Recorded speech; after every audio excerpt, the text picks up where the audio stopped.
Spot live തുടരുന്നു. കരുവന്നൂർ സഹകരണ bank തട്ടിപ്പ് കേസിൽ രണ്ടാം കുറ്റപത്രം ഉടൻ സമർപ്പിക്കാനൊരുങ്ങി enforcement directorate. AC Moideen, CPM Thrissur ജില്ലാ സെക്രട്ടറി അടക്കമുള്ളവർക്ക് ക്ലീൻ ചിറ്റ് നൽകിയിട്ടില്ല. രണ്ടാം കുറ്റപത്രത്തിൽ കൂടുതൽ CPM നേതാക്കൾ പ്രതിപട്ടികയിൽ ഉണ്ടാകാനാണ് സാധ്യത. ആദ്യ കുറ്റപത്രത്തിൽ 55 പ്രതികളായിരുന്നു ഉണ്ടായിരുന്നത്. 3 ഘട്ടങ്ങളിലായി 115 കോടി രൂപയുടെ സ്വത്ത് എൻഫോഴ്സ്മെന്റ് കണ്ടുകെട്ടിയിട്ടുണ്ട്. ഇതിൽ CPIM തൃശൂർ ജില്ലാ കമ്മിറ്റിയുടെ 74 ലക്ഷം രൂപയുടെ സ്വത്തും ഉൾപ്പെടും. ആജ്ഞ രവീന്ദ്രൻ ചേരുന്നു വിവരങ്ങളുമായി.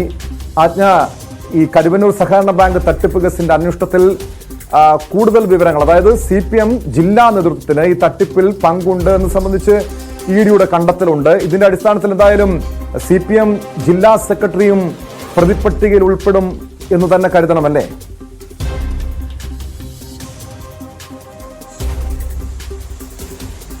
തീർച്ചയായിട്ടും ടോം, കാരണം ഇതുവരെയും ഈ MM വർഗീസിനെതിരായ കുറ്റപത്രം ED അതിൽ പ്രതിപട്ടികയിൽ ചേർത്തിട്ടുണ്ട്. അതായത് അതിന് ഇതുവരെ ED വിടുതൽ നൽകിയിട്ടില്ല എന്ന് തന്നെ വേണം മനസ്സിലാക്കാൻ. കാരണം CPMന്റെ ജില്ലാ ഘടകത്തിന്റെ 2 അക്കൗണ്ടുകൾ, അതുപോലെ കീഴ്ഘടകത്തിന്റെ അക്കൗണ്ടുകൾ, അങ്ങനെ 60 ലക്ഷം രൂപയുടെ അക്കൗണ്ടുകൾ ഉൾപ്പെടെയുള്ള സ്ഥിര നിക്ഷേപങ്ങൾ ഉൾപ്പെടെയുള്ളവ, അതുപോലെ തന്നെ കോർത്തുശ്ശേരി ഇതിന്റെ പേരിൽ, ബ്രാഞ്ചിന്റെ പേരിൽ ഈ CPM ജില്ലാ സെക്രട്ടറിയുടെ പേരിൽ വാങ്ങിയ വസ്തുവകകൾ തുടങ്ങിയവയൊക്കെ CPMനെ പ്രതിപട്ടികയിൽ ചേർത്തുകൊണ്ട് അതുകൂടി കണ്ടുകെട്ടാനാണ് ED ഇപ്പോൾ നിർദ്ദേശം നൽകിയത്. EDയുടെ നീക്കം അങ്ങനെയാണ്. അങ്ങനെ കേസിൽ 115 കോടി രൂപയുടെ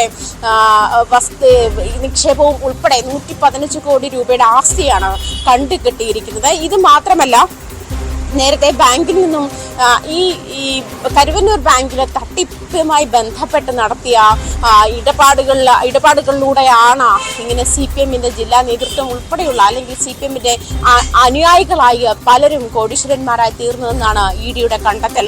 അതുകൊണ്ട് തന്നെ ബെനാമി ഇടപാടിലൂടെ തട്ടിയെടുത്ത പണമാണ് ഇതിന് ഉപയോഗപ്പെടുത്തിയത്. അതുപോലെ ബെനാമി ഇടപാടിലൂടെ തട്ടിയെടുത്ത ലോൺ എടുത്ത പണം തിരിച്ചടയ്ക്കാത്ത സാഹചര്യത്തിൽ ആ പണം എടുത്തിട്ടുള്ള 10 പേർക്കെതിരെയും ED ഈ പറഞ്ഞതുപോലെ കേസ് ചുമത്തിയിട്ടുണ്ട്. ഇത് ഉടനെ തന്നെ, അതായത് രണ്ടാം കുറ്റപത്രത്തിൽ ഇവരെയൊക്കെ ചേർത്ത് കൊണ്ട് തന്നെ ആയിരിക്കും ED കുറ്റപത്രം സമർപ്പിക്കുക എന്നാണ് അറിയാൻ കഴിയുന്നത്. ടോം,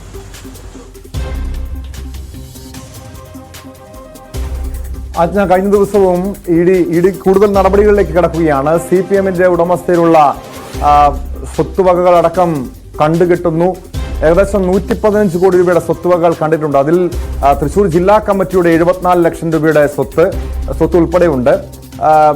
ഈ അടുത്തിടെ CPM വാങ്ങിയ ഒരു സ്ഥലം,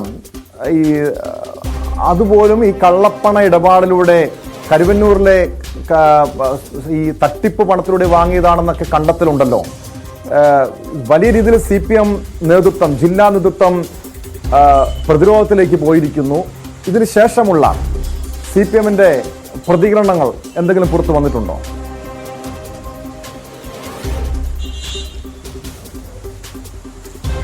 ഇതിനുശേഷം ടോം, MM വർഗീസ് നേരത്തെ മുതൽ ഈ ഇടപാടുകൾ, അതായത് EDയുടെ ഇടപെടൽ ഇത്തരത്തിലുണ്ടാകുന്നത് അത് CPMനെ കരിവാരിത്തേക്കാൻ വേണ്ടിയിട്ടുള്ള നീക്കമാണ് എന്ന് തന്നെ ആയിരുന്നു. പക്ഷേ EDയുടെ ഈ ഇടപെടൽ അനുസരിച്ചിട്ട് കണ്ടെത്തിയിരിക്കുന്ന 115 കോടിയുടെ സ്വത്തുവകൾ, അതുപോലെ ടോം സൂചിപ്പിച്ചതുപോലെ CPMന്റെ കോർത്തുശ്ശേരി ബ്രാഞ്ചിന് വേണ്ടിയിട്ട് ഈ MM വർഗീസിന്റെ പേരിൽ തന്നെ വാങ്ങിയിട്ടുള്ള സ്വത്തുവകകളും കണ്ടുകെട്ടാനാണ് നീക്കം.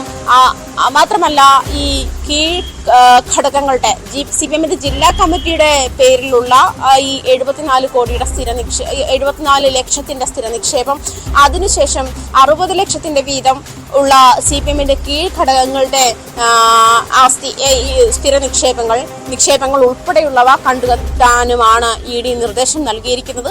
അത് ഈ കണ്ടുകെട്ടുന്ന തുക, ഞാൻ നേരത്തെ സൂചിപ്പിച്ചതുപോലെ തന്നെ ഈ തുകയൊക്കെ, അല്ലെങ്കിൽ ഇത്തരത്തിൽ കരുവന്നൂർ ബാങ്കിൽ നിന്നും ബെനാമി ഇടപാടിലൂടെ വായ്പാ തട്ടിപ്പ് നടത്തിയാണ് CPMന്റെ അനുയായികൾ ആയിട്ടുള്ള MM വർഗീസ് ഉൾപ്പെടെയുള്ള ആളുകൾ ഇത്തരത്തിലേറെ ഒരു പണം സമ്പാദിച്ചത് എന്നാണ് ഇഡിയുടെ കണ്ടെത്തൽ. അതുകൊണ്ട് തന്നെ ഇത് മുഴുവൻ പിടിച്ചെടുത്ത് ഇപ്പോൾ തന്നെ 115 കോടി രൂപയുടെ സ്വത്തുവകകളും നിക്ഷേപങ്ങളുമാണ് പിടിച്ചെടുക്കാൻ തന്നെ തീരുമാനിച്ചിട്ടുള്ളത്. ഈ രണ്ടാം കുറ്റപത്രത്തിൽ നേരത്തെ 55 പ്രതികളായിരുന്നുള്ളത്. കൂടുതൽ പ്രതികളുടെ പേര് ചേർത്തേക്കാനുള്ള സാധ്യതയുണ്ട്. അത് മാത്രമല്ല 10 പ്രതികളുടെ പേര് ഈ ബിനാമി ഇടപാടിലൂടെ പണം തട്ടിയെടുത്തു എന്ന് തെളിഞ്ഞിട്ടുള്ള 10 പേരുടെ പേര് കൂടി അഡീഷണൽ ആയിട്ട് ഈ കുറ്റപത്രത്തിൽ ചേർക്കുമെന്നാണ് മനസ്സിലാക്കാൻ കഴിയുന്നത്. എന്തായാലും ഈ നിക്ഷേപകരുടെ പണം ഈ കണ്ടെത്തുന്ന തുകയിൽ നിന്നും, അതായത് പ്രതികളുടെ ഭാഗത്തു നിന്നും കണ്ടെത്തുന്ന തുകയിൽ നിന്നും ഈടാക്കാൻ തടസ്സങ്ങളൊന്നുമില്ല എന്ന് ഇഡിയുടെ പബ്ലിക് പ്രോസിക്യൂട്ടർ വിചാരണ കോടതിയെ അറിയിച്ചിട്ടുണ്ട്. മാത്രമല്ല PMLA സ്കീം വഴി അത് ഈ നിക്ഷേപം നഷ്ടപ്പെട്ട ആളുകൾക്കുള്ള അതിനുള്ള അപേക്ഷ നൽകാം. അതിന്റെ മുറ അനുസരിച്ച്, അതായത് 2019 ഭേദഗതി ചെയ്യപ്പെട്ട നിയമത്തിൽ PMLA നിയമം അനുസരിച്ചിട്ട് വിചാരണ കോടതിക്ക് ഇക്കാര്യത്തിൽ തീരുമാനം എടുക്കാമെന്നാണ് മനസ്സിലാക്കാൻ കഴിയുന്നത്.